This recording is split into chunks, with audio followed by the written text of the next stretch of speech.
What do you want in a mate?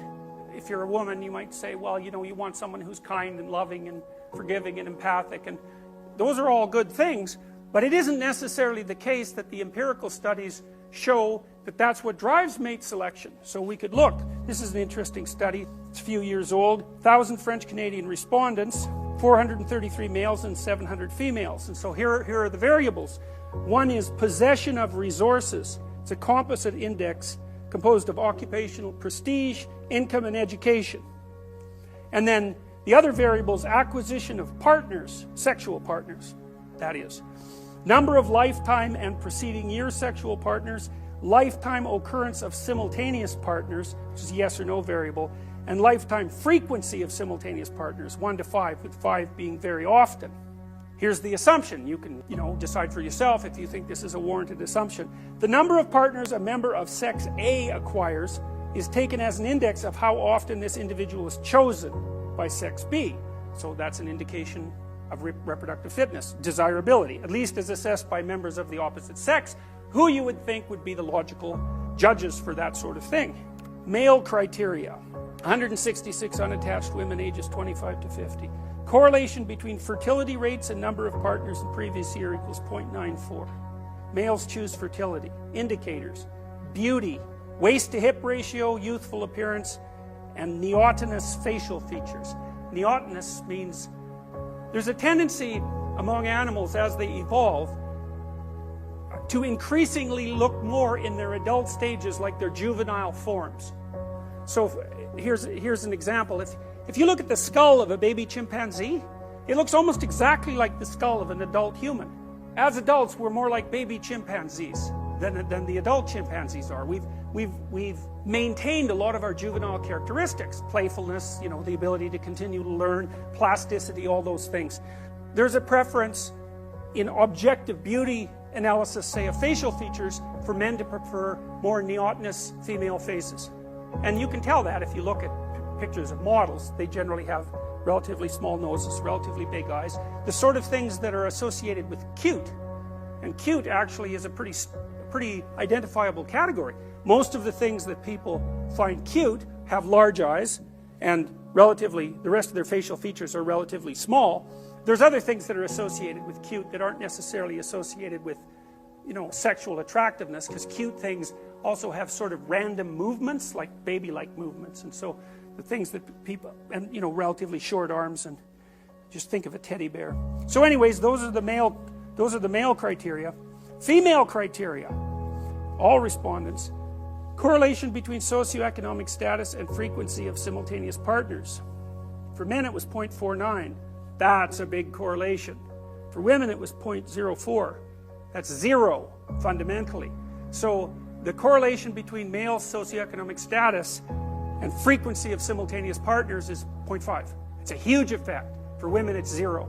Now that's a big difference. So, one of the things you might ask yourself too, I don't know if this is a reasonable thing to ask or not, but I've always thought that the hard people to explain are the people who are hyperachievers, the ones who are way out on the Pareto distribution.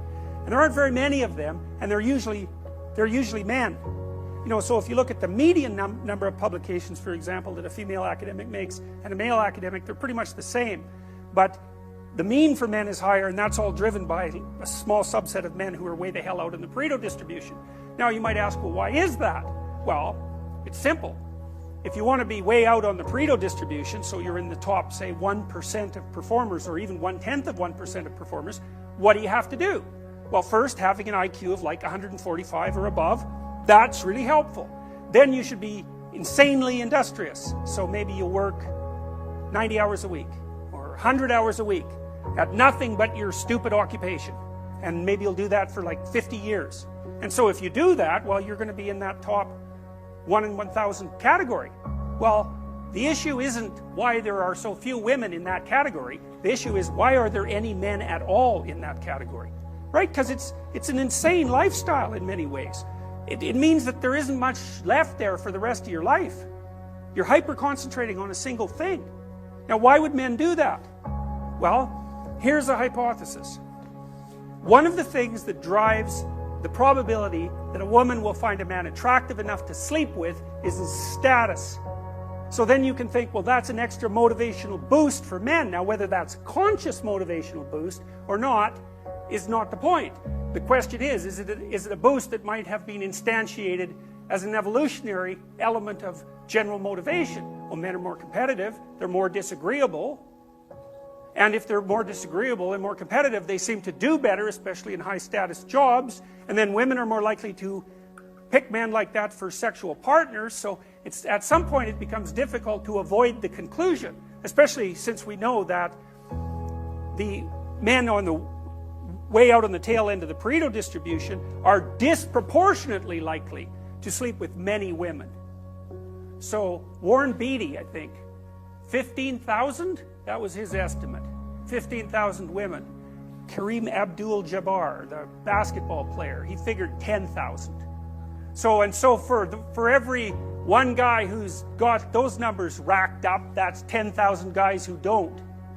So the male success distribution is extreme, and it's associated with outlier success in some important dimension of socioeconomic success, and then female reproductive opportunity is not.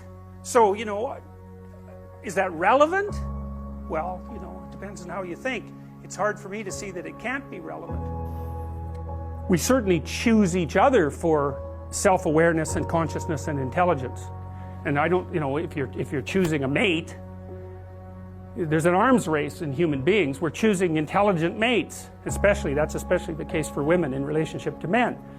So that the idea that that's a choice, well, that's partly why it's Eve that makes Adam self-conscious in the Garden of Eden, right? She offers him the apple. She's the one that makes him self-conscious. And I think that's actually accurate, because the evidence from the evolutionary biologists is that female sexual selection was one of the driving factors that differentiated us from chimpanzees. It's a major factor. Chimpanzee females are not selective maters. They go into estrus, they'll mate with anything. What happens is the dominant males chase the subordinate males away, and so they end up leaving more offspring, but it's not a consequence of selection on the part of the females. In human beings, it's completely different. Concealed ovulation and intense selection pressure from women on men. You have twice as many female ancestors as you have male ancestors. And people can never have a hard time working that out arithmetically, but it's not that problematic. You just think on average every woman had one child, half of men had none and the other half had two, and that's approximately correct if you average across the entire history of human sexuality. So human males in particular are subject to vicious selection pressure on the part of females, and I also think that's partly why nature is represented symbolically as female among human beings, because after all, nature is what selects. There's no better definition of nature than that which selects. Hey there, thanks for listening. Tough Love Motivation is a passion project of mine, and every like, comment, and subscribe really helps the channel out. If you enjoyed this video or get something from it, please consider smashing that like button or even give a subscribe. I'd really appreciate it.